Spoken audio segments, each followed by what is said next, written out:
Freakonomics Radio is sponsored by Hotels.com. Hotels.com gives you access to hundreds of thousands of hotels worldwide. And when you join for free, you can save up to 20% instantly with member prices. Plus, every stay earns rewards. So when you book one trip, you're already lowering the cost of the next one. Hotels.com is simple, rewarding, and designed to help you get more out of every stay. Sign up for free and book today. Hotels.com. It's all in the name. Freakonomics Radio is sponsored by Amica. You know what they say, if you want to go fast, go alone. If you want to go far, go together. So go with Amica and get coverage from a mutual insurer that's built for their customers, one that looks after what's important to you together. Auto, home, life, and more, coverage that fits your unique needs. Amica helps you protect what matters most. Visit amica.com and get a quote today.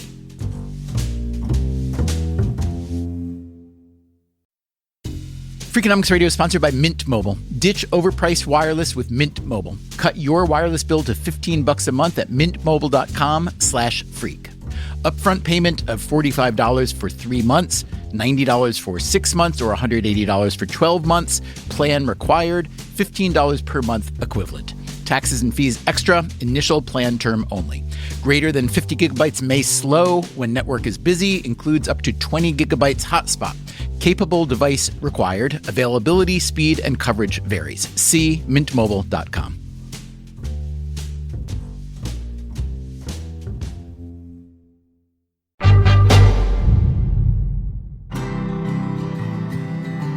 Hey there, Stephen Dubner. We are replaying a series we made in 2023 called How to Succeed at Failing. This is the second episode.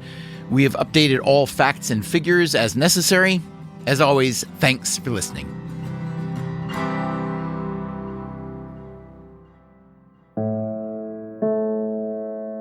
In early 2007, Carol Hemmelgarn's life was forever changed by a failure, a tragic medical failure. At the time, she was working for Pfizer, the huge U.S. pharmaceutical firm, so she was familiar with the healthcare system. But what changed her life wasn't a professional failure. This was personal. My 9-year-old daughter, Alyssa, was diagnosed with leukemia, ALL, on a Monday afternoon, and she died 10 days later. In this day and age of healthcare, children don't die of leukemia in 9 days. She died from multiple medical errors. She got a hospital-acquired infection, which we know today can be prevented. She was labeled. And when you attach labels to patients, a bias is formed. And it's often difficult to look beyond that bias. So one of the failures in my daughter's care is that she was labeled with anxiety. The young resident treating her never asked myself or her father if she was an anxious child, and she wasn't. What happens is we treat anxiety, but we don't treat scared, afraid, and frightened. And that's what my daughter was. Hospitals are frightening places to children. So my daughter, with her hospital-acquired infection, became septic, but they were not treating her for the sepsis because all they could focus on is they thought she was anxious, and they kept giving her drugs for anxiety. Even though the signs, the symptoms, and me as her mother kept telling them something was wrong, something wasn't right, they wouldn't listen to me. So by the time she was failing so poorly and rushed to surgery and brought back out, there was nothing they could do for her. The first harm was unintentional that they did to our daughter. It was all the intentional harms after that, where we were lied to. The medical records were hidden from us. People were told not to talk to us. And the fact that it took the organization 3 years, 7 months, and 28 days to have the first honest conversation with us, those were all intentional harms. And that's why in healthcare, we have to have transparency. because how many other children suffered because of the learning that didn't take place? Hemmelgarn says she filed a claim against the hospital, but she didn't move forward with a lawsuit because of the emotional toll. She ultimately took a different path. In 2021, she co-founded an advocacy group called Patients for Patient Safety US. It is aligned with the World Health Organization. She also runs a master's program at Georgetown University called Clinical Quality, Safety, and Leadership. When harm does reach the patient or family, that is the time to really analyze what happened. And while you never want to harm a patient or family, one of the things you'll hear from patients and families after they have been harmed is they want to make sure that what happened to them or their loved one never happens again. The example I can give for myself personally is I did go back to the very organization where my daughter died, and I have done work there. Today on Freakonomics Radio, we continue with our series on failure. In the first episode, we acknowledge that some failure is inevitable. We are, by definition, fallible human beings, each and every one of us. And that failure can be painful. I don't think we should enjoy failure. I think failure needs to burn on us. This week, we focus on the healthcare system, where failure is literally a matter of life or death. Some organizations felt like they had already achieved the patient safety mission. Others, it wasn't even part of their strategic plan. And we will learn where on a spectrum to place every failure, from inexcusable. There's lots of examples of huge public sector failures, but this was one of the biggest. To life-saving. I really believe that if we could do this, it would make a big difference in medicine. How to Succeed at Failing, Part 2, beginning now.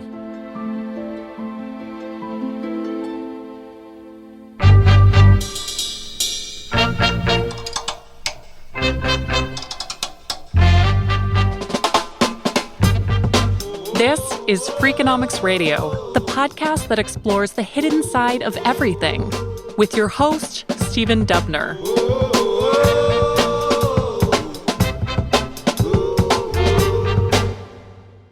The story of Carol Hemmelgarn's daughter is tragic, a hospital death caused by something other than the reason the patient was in the hospital. Unfortunately, that type of death is not as rare as you might think. Consider the case of Redonda Vaught, a nurse at Vanderbilt University's medical center. In 2019, she was prosecuted for having administered the wrong medication to a patient who subsequently died. The patient was a 75-year-old woman who had been admitted to the hospital for a subdural hematoma, or bleeding in the brain. Here is Redonda Vaught testifying at her trial. I was pulling this medication. I didn't think to double check what I thought I had pulled from the machine. I used the override function. I don't recall ever seeing any warnings that showed up on the monitor. The medication that Vaught meant to pull from the AccuDose machine was a sedative called Versed. What she mistakenly pulled was a paralytic called Vecuronium. Vecuronium instead of Versed. I won't ever be the same person. It's really, when I started being a nurse, I told myself that I wanted to take care of people the way that I would want my grandmother to be taken care of. Redonda Vaught was convicted of negligent homicide and gross neglect of an impaired adult. Her sentence was 3 years probation. You might expect a patient safety advocate like Carol Hemmelgarn to celebrate Vaught's prosecution, but she doesn't. This doesn't solve problems. All this does is it creates silence and barriers. When errors happen so often, the frontline workers, your nurses, allied health physicians were blamed. But what we've come to realize is it's really a systemic problem. They happen to be at the front line, but it's underlying issues that are at the root of these problems. It can be policies that aren't the right policies. It could be shortages of staff. It can be equipment failures that are known at device companies but haven't been shared with those using the devices. It can be medication errors because of labels that look similar or drug names that are similar. To get at the systemic problem in the Vanderbilt case, Hemmelgarn's advocacy group filed a complaint with the Office of Inspector General in the Department of Health and Human Services. What we found most frustrating was the lack of leadership from Vanderbilt. Leadership never came out and took any responsibility. They never said anything. They never talked to the community. It was essentially silence from leadership. I think one of the other big failures we have in healthcare is fear. Healthcare is rooted in fear because of the fear of litigation. When there's a fear of litigation, silence happens. And until we flip that model, we're going to continue down this road. I absolutely share that worry. And that case was, in my mind, a classic case of a complex failure. Yes, there was a human error. We also had faulty medication labeling and storing practices with alphabetical organization of drugs, which is not how you do it. That's Amy Edmondson. We heard from her in our last episode. She is an organizational psychologist at the Harvard Business School. She recently published a book called Right Kind of Wrong: The Science of Failing Well. The Vanderbilt case was not an example of failing well. Redonda Vaught, you will remember, dispensed vecuronium instead of Versed. You know, if you don't have a dangerous, potentially fatal drug next to one that's routinely used in a particular procedure, it's what we might call an accident waiting to happen. With that perspective in mind, Redonda is as much a victim of a system failure as a perpetuator of the failure, right? So this reaction, human error is almost never criminal. To criminalize this, I think, reflects an erroneous belief that by doing so, we'll preclude human error. No, what we will do is preclude speaking up about human error. And to her credit, she spoke up. And that, one could argue, ultimately led her to the conviction. She would have been better off somehow trying to hide it, which I wouldn't advocate, obviously. But when we deeply recognize that errors will happen, then that means that what excellence looks like is catching and correcting errors, and then being forever on the lookout for vulnerabilities in our systems. How often do these kinds of deaths happen? Researchers have a hard time answering that question. In 1999, the Institute of Medicine, known today as the National Academy of Medicine, found that medical error causes between 44 and 98,000 deaths per year. A 2013 study in the Journal of Patient Safety estimated the number of preventable deaths at U.S. hospitals at 200,000 a year.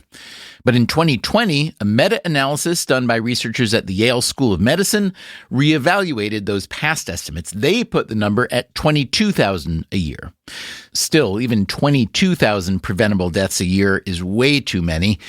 This issue has gotten a lot of attention within the medical community, but Carol Hemmelgarn says the attention hasn't produced enough change.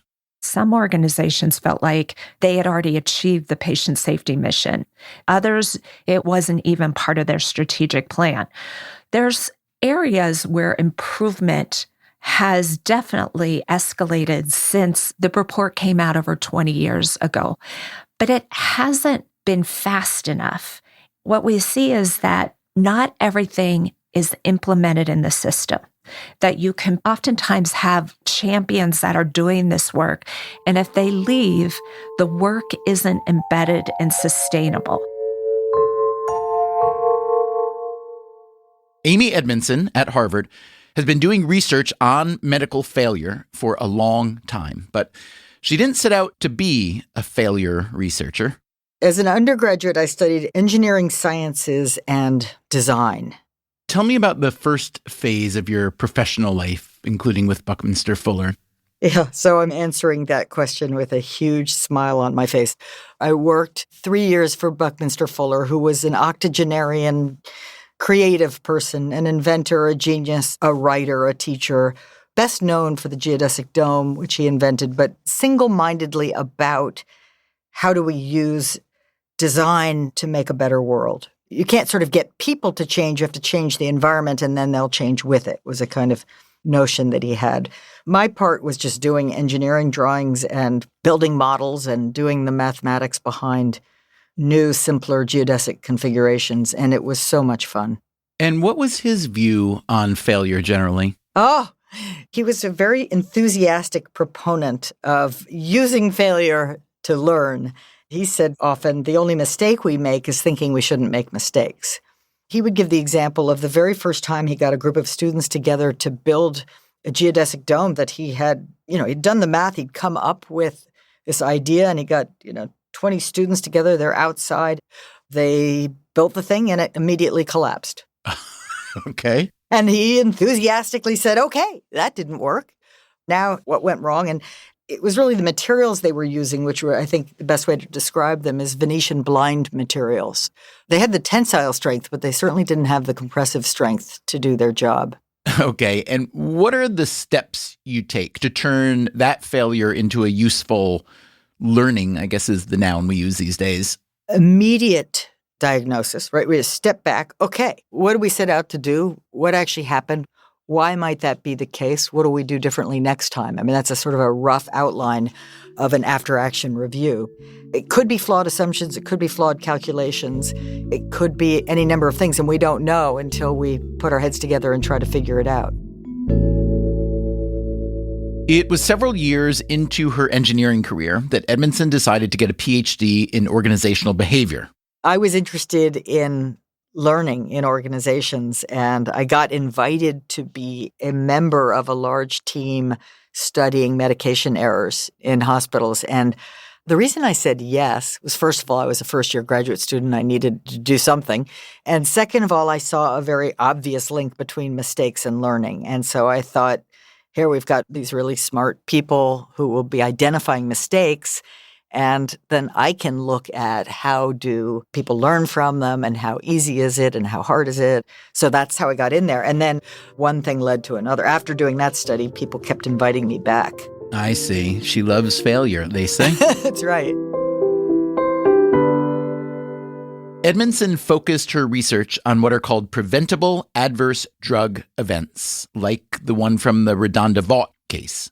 Now, you can divide adverse drug events into two categories, one which is related to some kind of human error or system breakdown, and the other which is a previously unknown allergy, so literally couldn't have been predicted. And those are still adverse drug events, but they're not called preventable adverse drug events. But within the first category, there's probably 10 subcategories at least, right? There's bad data entry, bad handwriting, right, wrong eyeglasses. On and on it goes. Yep. Or, using language badly so that people didn't understand what you said and they didn't feel safe asking. My wife had a knee surgery, easy knee surgery, and the painkiller that they prescribed on the spot, the doc actually stood there and wrote it, was for 100x the dosage. Oh, no. Yeah. See, that's an error-driven, preventable adverse drug event. Yes, I agree. There will always be things that go wrong, or at least not the way we wanted them to. And my observation in studying teams in a variety of industries and settings was that responses to failure were rather uniform, inappropriately uniform. The natural response and even the formal response was to find the culprit, as if there was a culprit, and either discipline or retrain or, shame and blame the culprit.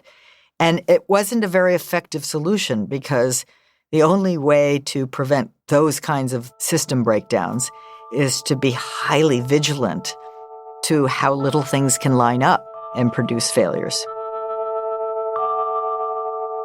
Based on what she was learning from medical mistakes, Edmondson wanted to come up with a more general theory of failure. Or if not a theory, at least a way to think about it more systematically, to remove some of the blame, to make the responses to failure less uniform. Over time, she produced what she calls, let's have Edmondson say it.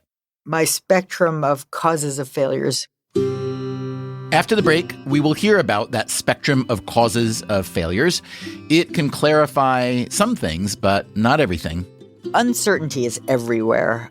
I'm Stephen Dubner, and you are listening to Freakonomics Radio. We will be right back with how to succeed at failing.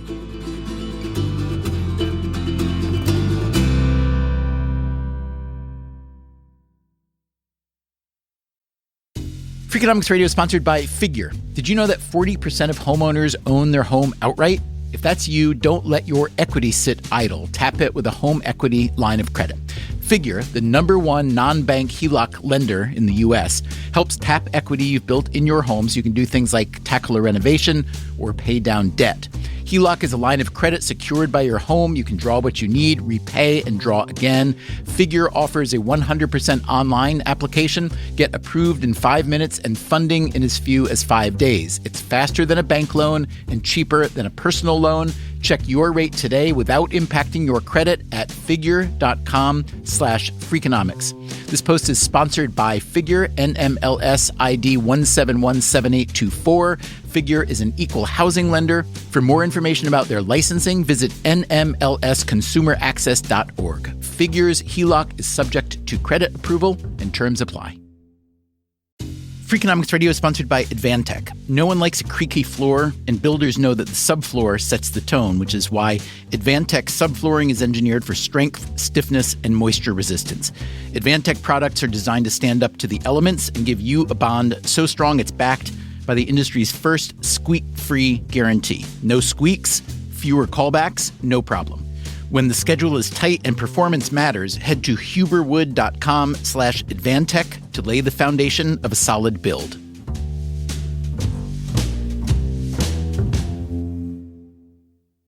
Freakonomics Radio is sponsored by LinkedIn Ads. Ever invested in something that didn't live up to the hype? Marketers know that feeling. They optimize for the numbers that look great, like impressions, but then they don't see revenue. LinkedIn has a word for that: bull spend. Instead, you can get the highest ROAS of major ad networks with LinkedIn. Cut the bull spend, advertise on LinkedIn. Spend $250 and get a $250 credit. Go to linkedin.com/Freakonomics. Terms apply.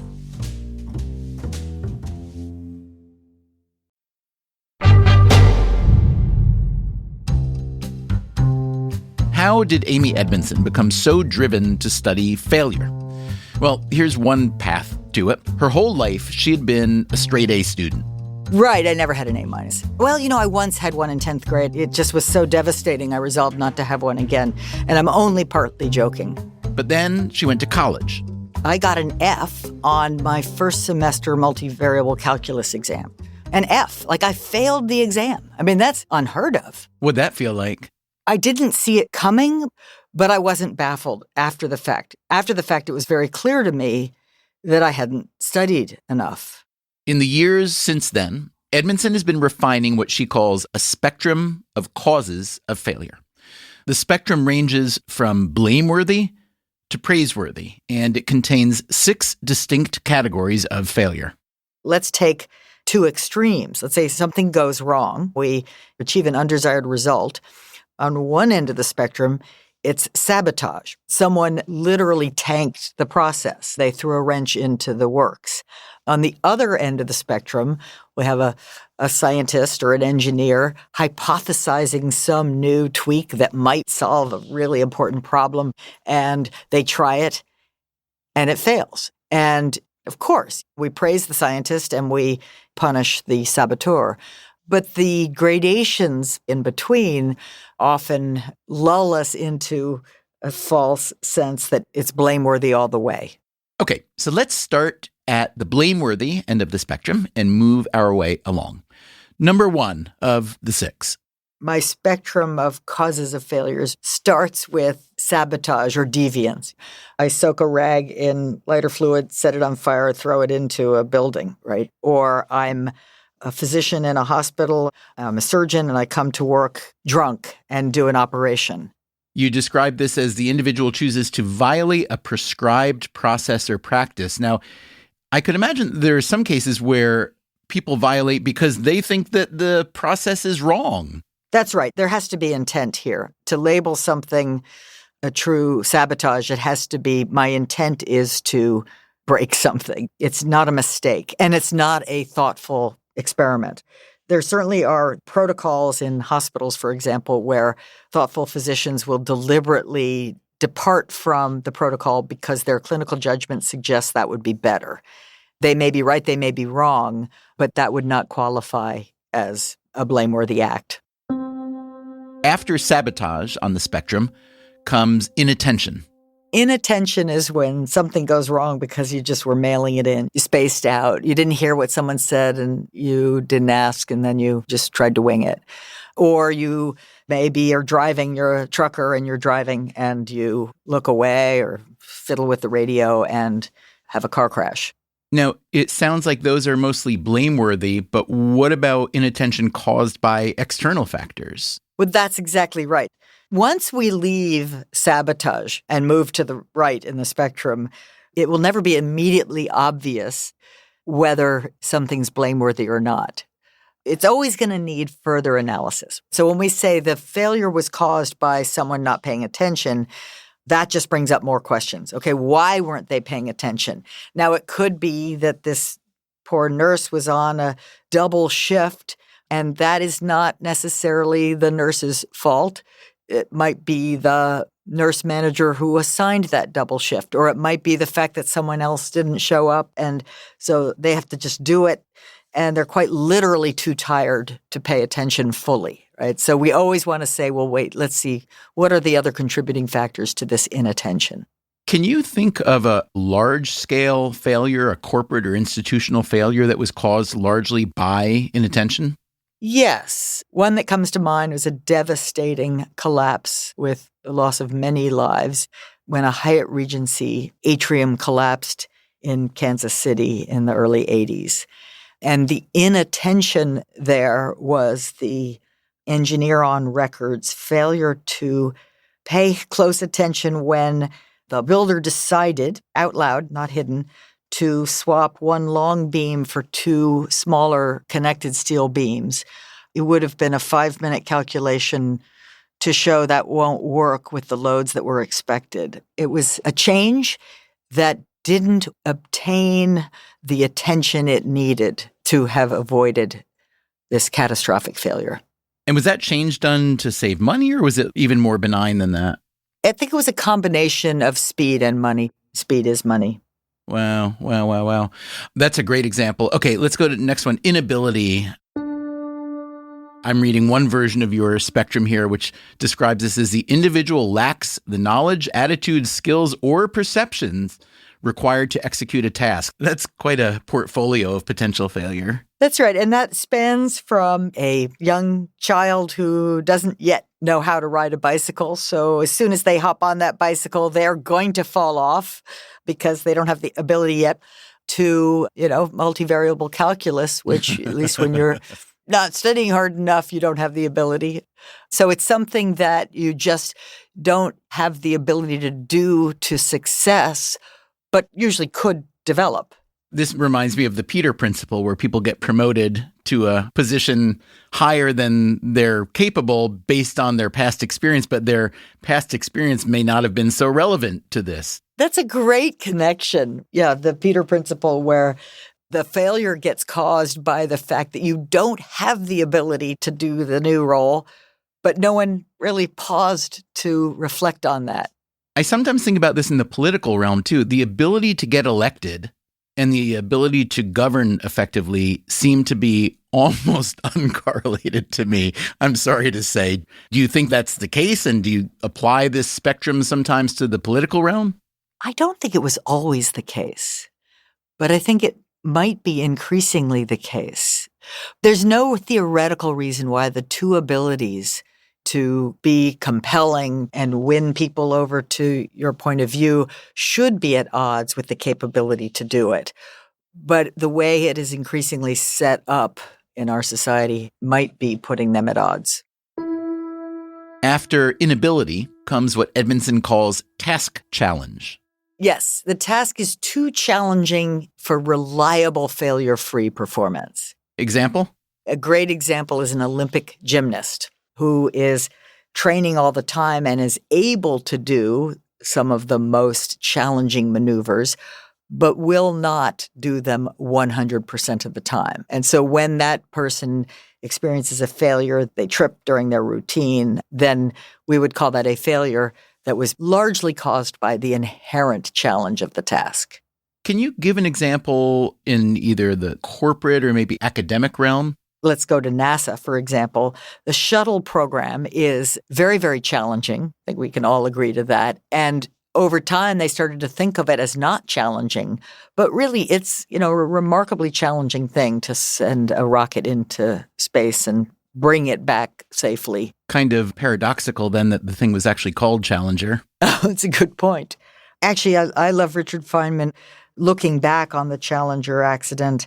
His sort of simple willingness to just put the piece of O-ring in the ice water, see what happens, right? That's something that in a better run, more psychologically safe, more creative, generative work environment, someone else would have done in real time. But, if I recall correctly, even though he was on that commission to investigate, they tried to essentially shut him up. They didn't want that news coming out at the hearing. They wanted, they didn't want the failure to be so explicit. That's right. But that's not a good thing. That's not a good thing. You've got to learn from it so that it doesn't happen again.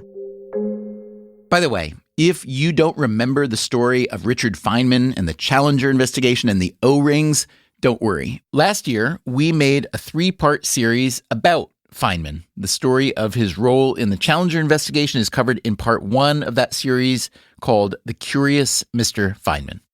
Okay, back to failure. The 5th cause of failure on Amy Edmondson's spectrum is uncertainty. So uncertainty is everywhere. There's probably, an infinite number of examples here, but let me pick a silly one. A friend sets you up on a blind date and you like the friend and you think, okay, sure. And then you go out on the date and it's a terrible bore or worse, right? It's a failure. But you couldn't have known in advance. It was uncertain. How about a less silly example? You're in a company setting, you have an idea for a strategic shift or a product that you could launch, and there's very good reasons to believe this could work, but it's not 100%. The final cause of failure, we have by now moved all the way from the blameworthy end of the spectrum to the praiseworthy, is simply called experimentation. I'm being fairly formal when I say experimentation, right? The most obvious example is a scientist in a lab and probably really believes it will work and puts the chemicals in and lo and behold, it fails. Or in much smaller scale, I'm going to experiment with being more assertive in my next meeting and doesn't quite work out the way I'd hoped. It's the Edison quote, 10,000 ways that didn't work. He's perfectly willing to share that because he's proud of each and every one of those 10,000 experiments. So that is Amy Edmondson's entire spectrum of the causes of failure: sabotage, inattention, inability, task challenge, uncertainty, and experimentation. If you're like me, as you hear each of the categories, you automatically try to match them up with specific failures of your own. If nothing else, you may find that thinking about failure on a spectrum from blameworthy to praiseworthy is more useful than the standard blaming and shaming. It may even make you less afraid of failure. That said, not everyone is a fan of Edmondson's ethos of embracing failure. A research article by Jeffrey Ray at the University of Maryland, Baltimore County is called "Dispelling the Myth That Organizations Learn from Failure." He writes, failure shouldn't even be in a firm's vocabulary. To learn from failure or otherwise, a firm must have an organizational learning capability. If the firm has the learning capability in the first instance, why not apply it at the beginning of a project to prevent a failure rather than waiting for a failure to occur and then reacting to it? But Amy Edmondson's failure spectrum has been winning admirers, including Gary Klein, the research psychologist best known as the pioneer of naturalistic decision-making. I'm very impressed by it. I'm impressed because it's sophisticated. It's not simplistic. There's a variety of levels and a variety of reasons. And before we start making policies about what to do about failure, we need to, look at things like her spectrum and identify what kind of a failure is it so that we can formulate a more effective strategy. Okay, let's do that. After the break, 2 case studies of failure, one of them toward the blameworthy end of the spectrum. It was very much driven by, the Prime Minister, Tony Blair. The other, quite praiseworthy. I failed over 200 times before I finally got something to work. I'm Stephen Dubner. This is Freakonomics Radio. We'll be right back. Freakonomics Radio is sponsored by USPS. In business, there's no room for guesswork. Every shipment matters, every deadline counts. That's why reliability is at the core of USPS Ground Advantage. Each package moves through a secure nationwide network tracked from dock to door with affordable upfront pricing and delivery you can depend on. Because knowing your logistics are handled lets you focus on everything else. Visit USPS.com/Ground Advantage to start shipping with confidence. USPS Ground Advantage. We mean business. Freakonomics Radio is sponsored by Principal, the perpetual pen tapper, the arbitrary fridge reorganizer, the holiday party planner that starts in May. Principal knows that your star employees have their work quirks. Principal also knows how much those employees mean to your business. You need them. They need benefits. Work with Principal so they can help your team with a retirement and benefits plan that's right for them. Principal Life Insurance Company, Des Moines, Iowa.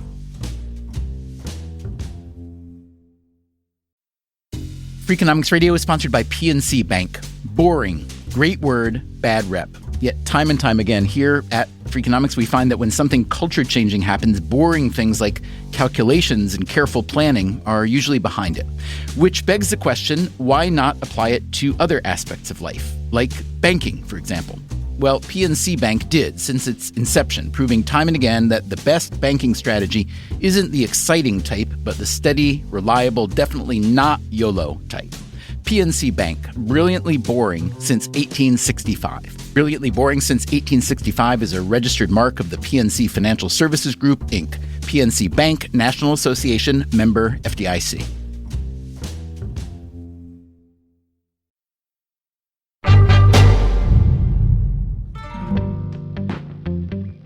John Van Reenen is a professor at the London School of Economics. He studies innovation, but years ago, he did some time in the British civil service. I spent a year of my life working in the Department of Health when there was a big expansion in the UK National Health Service of resources and various attempts at reforms. The National Health Service is the UK's publicly funded healthcare system, and there was one particular reform that Van Reenen got to see up close. One of the key things that was thought could really be a game changer was to have electronic patient records. So you can see the history of patients, their conditions, what they've been treated with. And having that information, instead of having all this, pieces of paper written illegibly by different physicians, you could actually have this in a single record, would not only make it much easier to find what was going on with patients, but could also be used as a data source to try and help think about how patients could have more joined up care and could even maybe predict what kind of conditions they might have in the future. The project was called Connecting for Health, and there was substantial enthusiasm for it.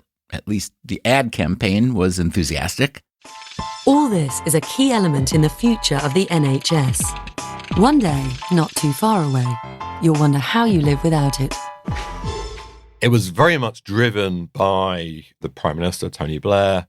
This was a centralized top-down approach in order to have a single IT system where you could access information. Instead of having all these different IT systems, these different siloed pieces of paper, to have it in one consistent national system. The NHS is a big operation, one of the biggest employers in the world. But then if you drill down into it, it is pretty fragmented. Each local general practitioner unit is self-employed. Each trust has a lot of autonomy. And that's part of the issue, is that, this was a centralized top-down program in a system where there's a lot of different fiefdoms, a lot of different pockets of power who are quite capable of resisting this.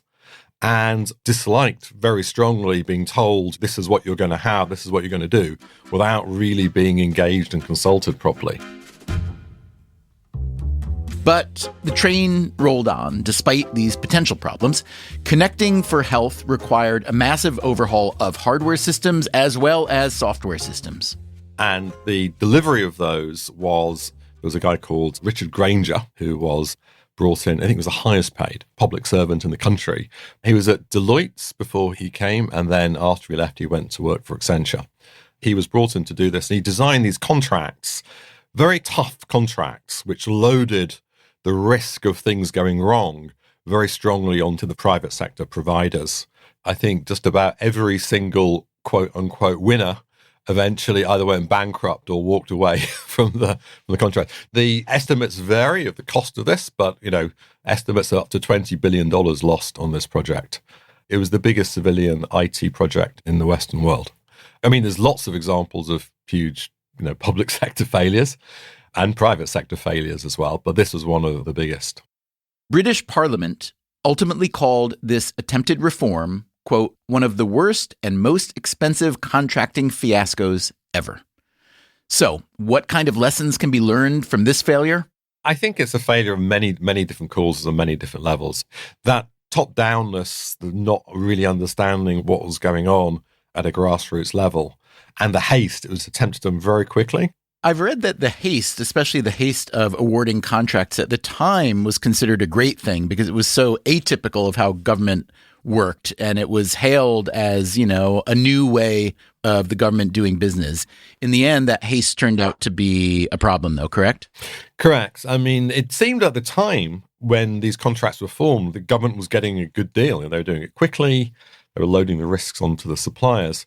So it wasn't obvious from the get-go that this was going to be as bad as it turned out to be.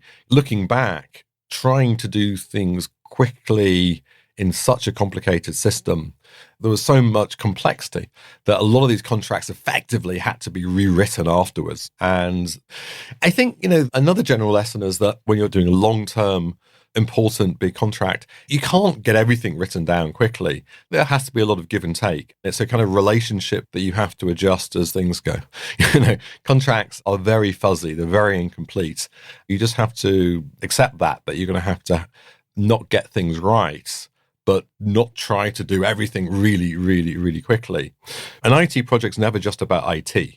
It's also about the way you change a whole organization. And to do it, it's not just about spending money. You also have to get players in that system on board, because it's very difficult to just get them to do things, especially, in a public system where you can't just fire people if you want to fire them.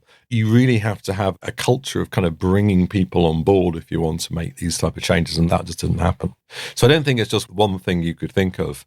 There's the haste, there's the design, which worked out badly, and there's the cultural aspects that we've talked about. When you're trying to innovate, you want to have a way of allowing people to take risks and do things wrong, but then you also have to have feedback mechanisms to figure out, what has gone wrong. So creating an attitude of saying, we actually don't know what the right thing to do is, so we're prepared to do experimentations and learn from that.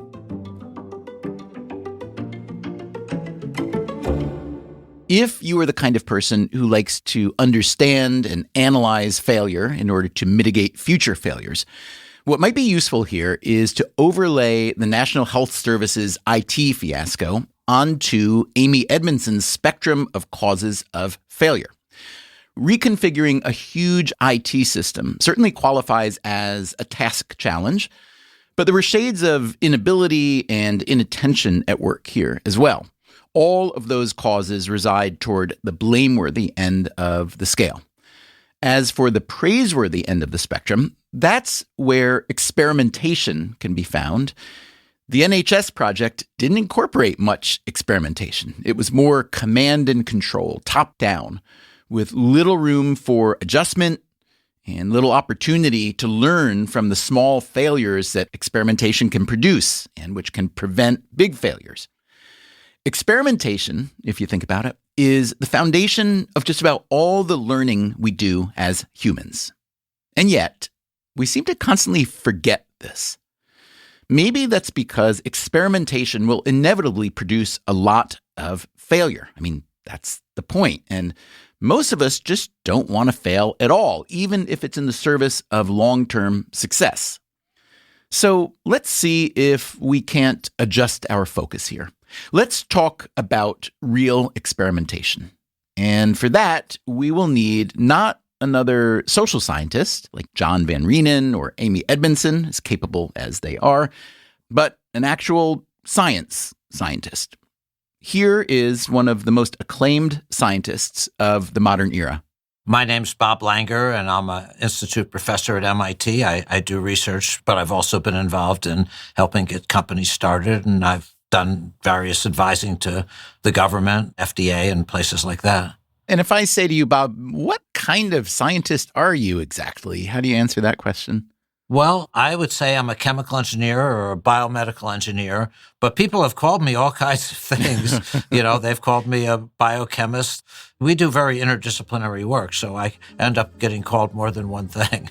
Do you care what people call you? I just like them to call me Bob.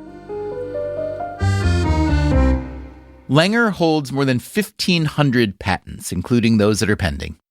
He runs the world's largest biomedical engineering lab at MIT, and he is one of the world's most highly cited biotech researchers. He also played a role in the founding of dozens of biotech firms, including Moderna, which produced one of the most effective COVID vaccines. One thing Langer is particularly known for is drug delivery. That is, developing and refining how a given drug is delivered and absorbed at the cellular level. A time-release drug, for instance, is the sort of thing we take for granted today, but it took a while to get there. One problem Langer worked on back in the 1970s was finding a drug delivery system that would prevent the abnormal growth of blood vessels. The chemical that inhibits the growth is quite large by biological standards, and there was consensus at the time that a time release wouldn't work on large molecules. But as Langer once put it, I didn't know you couldn't do it because I hadn't read the literature. So he ran experiment after experiment after experiment before finally developing a recipe that worked. Decades later, thanks to all that failure, his discovery played a key role in how Moderna used messenger RNA to create its COVID vaccine. So, in your line of work, when I say the word failure, what comes to mind? Well, I mean, a lot of things, but I'd go back to my own career. I failed at trying to get research grants. My first 9 research grants were turned down. I'd sent them to places like the National Institutes of Health, and they have study sections, reviewers. Mine would go, just because of the work I was doing, to what was called a Pathology B study section, and they would review it, and they said, well, Dr. Langer, he's an engineer. He doesn't know anything about biology or cancer. I failed over and over again. Other things, like I failed to get a job in a chemical engineering department as an assistant professor even. Nobody would hire me. They said actually the opposite. They said, chemical engineers don't do experimental biomedical engineering work, so, they should work on oil or energy. When I first started working on creating these micro or nanoparticles to try to get large molecules to be delivered, I failed over 200 times. Before I finally got something to work. I could go on in my failures. What kept you going during all this failure? I really believe that if we could do this, it would make a big difference in science, and I hoped a big difference in medicine. Secondly, as I did some of it, I could see some of these results with my own eyes. When we were trying to deliver some of these molecules to stop blood vessel growth, I could see we were doing this double blind, but I could still see that we were stopping the vessels from growing. That's such a visual thing. And I also developed these ways of studying delivery out of the little particles by putting certain enzymes in them and putting dyes in a little gel that would turn color if the enzymes came out. And I could see that happening. Like I say, the first 200 times or first 200 designs or more, it didn't happen. But finally, I came up with a way where I'd see it come out after an hour, after 2 hours, after a day, after a second day, up to over 100 days some cases. So I could see with my own eyes this was working. So that made an enormous difference to me too. But failing 200 times costs a lot of money and obviously a lot of time. Did you ever almost run out of one or the other? The experiments I was doing weren't that expensive, especially the delivery ones initially, because they were in test tubes. I worked probably 20-hour days. And so the expense wasn't that great. And I've always been good at manufacturing time. Now, let's say someone is in a similar situation today to where you were then, with an idea or a set of ideas that they believe in, that they think they are right about, they think it's an important idea, and yet they are failing to get the attention of the people who can help manufacture success. How do you think about the line? I think of it sometimes as a line between grit and quit, right? Economists talk about opportunity cost. Every hour you spend on something that isn't working is an hour you could spend on something that is working. But then psychologists talk about grittiness and how useful it can be to stick things out. Do you have anything to say to people who might be wrestling with that? Well, I think it's a great question. And I ultimately think it's a judgment call, and we can never be sure of our judgment. You like to try to think, are these things scientifically possible? I think that's one thing. Secondly, it's good to get advice from people. It doesn't mean you have to take it, but it's good to get advice. I certainly personally have always erred on the side of, I guess, not quitting. And maybe that's sometimes a mistake. I don't think so. I think it depends on what could happen if you are successful. You know, if you are successful, could it make a giant difference in the world? Could it help science a lot? Could it help patients' lives a lot? And so if you really feel that it can, you try that much harder. If it's incremental, sure, then it's much easier to quit. Is that ability to persevere within yourself, at least, do you think that's your natural temperament? Is that something you learned? Did you find incentives to lead you there? I think for me, there are a couple things. One, I guess I've always been very stubborn. My parents told me that. But secondly, I think there's a whole thing with role models, too.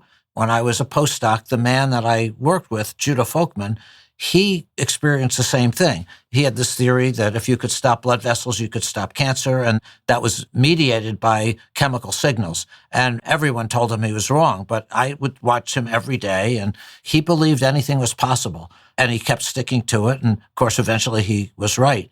I think seeing his example probably also had a big effect on me. Can you talk to me about how scientific failure is treated generally? Let's assume a spectrum, and on one end of the spectrum is that every failure is written up and published and perhaps even celebrated as having discovered a definitive wrong path to pursue. So everybody coming after you can cross that off their list. And on the other end of the spectrum, every failure is hidden away, which allows many other people to make the same failure. Can you talk about where the reality is? I think that's an interesting question. A lot of it even depends how you define failure. You know, when you're trying to learn about something, you try different things, and embedded in the scientific papers we write, like when we wrote this paper in Nature in 1976, which was the first time you could get small particles to release large molecules from biocompatible materials. Well, some of the materials we used failed. A lot of them did, actually, because they would either cause inflammation or the drug would come out way too fast or not come out at all. We found one fraction that worked and stopped blood vessels and probably 50 or 100 that didn't. So the failures and successes are maybe in the same papers sometimes. What I've tried to do, even to give more detail, is you put all the data in, even if it makes for a very long thesis. So not only are the graphs there and the papers, but there's even the raw data that people can look at and analyze. And I try to get people to do as much of that as possible. So I guess what I'm trying to say is that the failures and successes are almost intertwined. I'd like to hear you talk about how failure is discussed or thought of in the lab. Maybe it's nothing overt, but I am curious, especially when you bring in young people, researchers, whether they're, postdoc or undergrad, do you give pep talks about failure? Do you kind of have a philosophy that you want to instill in these people that failure is an essential component of research and success? Yes, I do. And whether it's my own talks or just meeting with students and brainstorming with them about those things. But to me, that research, scientific research, you just fail way more than, at least I do, way more than you succeed. It's just part of the process. That's experimentation, and that's okay. A lot of your colleagues and students go on to start companies, and that's a whole different ball of wax. How do you think about failure in the entrepreneurial process? Obviously, the easy criteria is a successful company having a good financial exit, I suppose. But I don't necessarily think of it as just that way. I mean, that's certainly going to be important. I've been involved in things where you've advanced science and you learn some things, and there's degrees of success. You just don't know. I've been pretty fortunate in the companies we've started in terms of the exits that they've had, but I just think there's no simple criteria. I feel like we've turned out a lot of great scientists and entrepreneurs, and not all their companies have had great financial exits, but I think they've also created products that can change people's lives. And that to me is also very, very important. Obviously, that's why we do it in the first place. I have never done it for money, and I don't think they do it for money. They do it to try to make a difference in the world.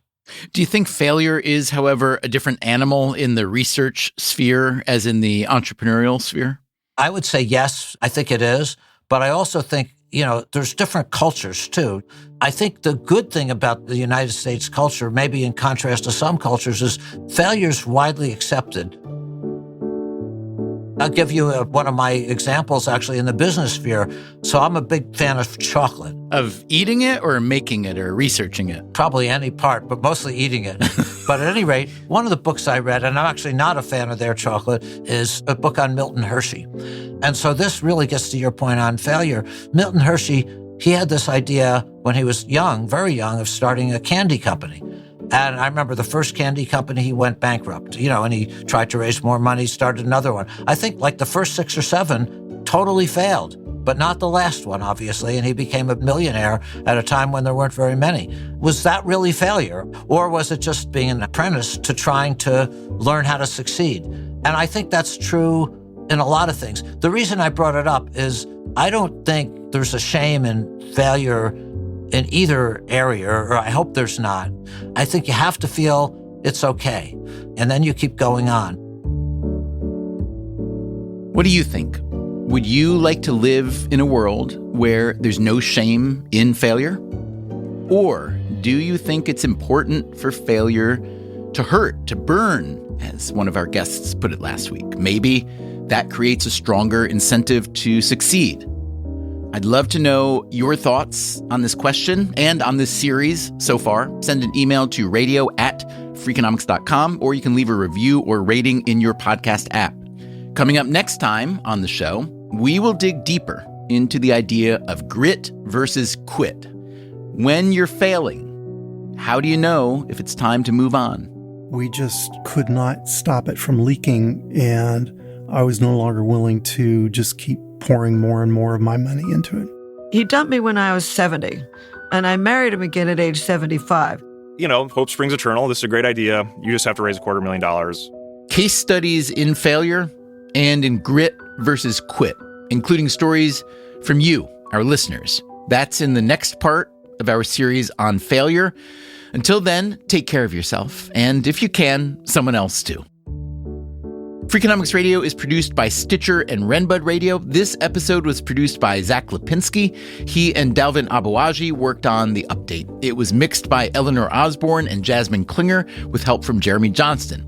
The Freakonomics Radio Network staff also includes Alina Kuhlman, Augusta Chapman, Ellen Frankman, Elsa Hernandez, Gabriel Roth, Greg Rippin, Morgan Levy, Sarah Lilly, and Teo Jacobs. You can find our entire archive on any podcast app, also at Freakonomics.com, where we publish transcripts and show notes. Our theme song is Mr. Fortune by the Hitchhikers, and our composer is Luis Guerra.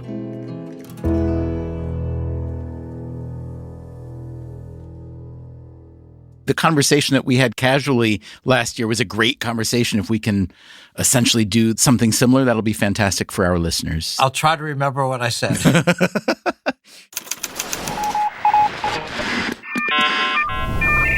The Freakonomics Radio Network, the hidden side of everything. Stitcher.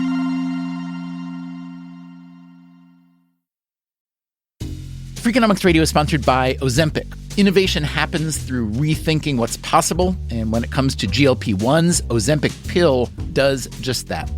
Learn more about Ozempic semaglutide tablets, 4 and 9 milligrams, by calling 1-833-OZEMPIC or visit Ozempic.com to view the medication guide and ask your doctor what's possible with FDA-approved Ozempic pill.